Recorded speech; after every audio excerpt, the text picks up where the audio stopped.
عنقود التكريمات بعده بأوله، وسهرة مهرجان الزمن الجميل مكفية بتكريماتها وجوايزها.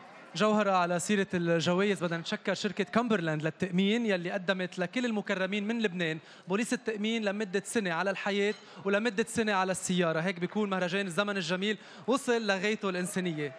وين صرنا بالتكريمات جوهرة معك؟ الاسم التالي اسمه أكبر من كل الكلمات الإنشائية اللي ممكن نستخدمها لوصفه، ووصفه مهما كان بارع بيضل أصغر من بصمته المدوية بالوطن العربي.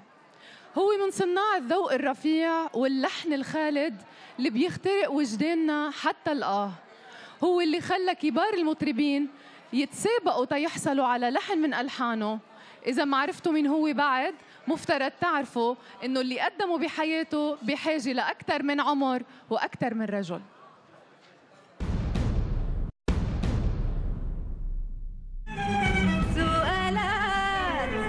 سؤالات إجابتها مشطوبة.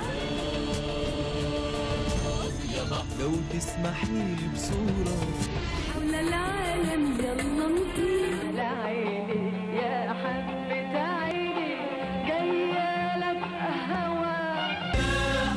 قلبنا طول عمرنا كلنا واللي جرى من راسينا عاللي جرى كلام منطلب من عضو لجنة مهرجان الزمن الجميل الكاتبة والصحفية ابتسام غنيم والمطرب والملحن جورج وديع الصافي يتفضلوا على المسرح.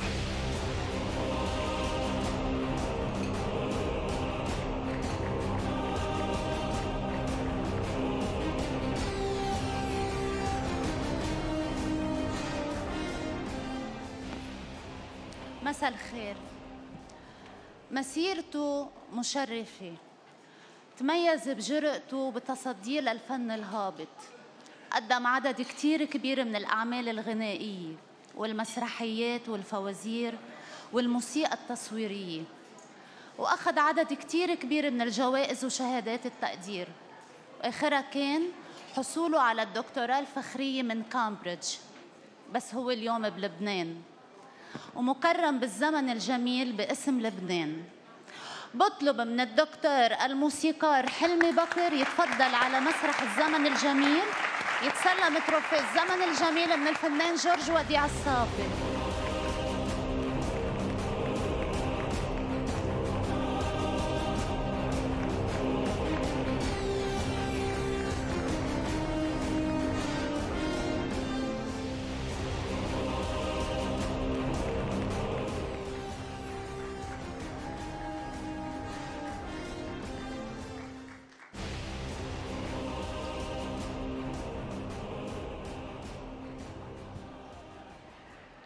مساء الخير. كثرة المهرجانات ويبقى الزمن الجميل الذي يحمل ثقافة المهرجانات. مش كل من عمل مهرجان يقول ده مهرجان، ولكن دليل ثقافة المهرجانات حضوركم انتم. النخبة من المجتمع تأتي لتحيي الزمن الجميل. شكراً. ألف مبروك يا أستاذ حلمي.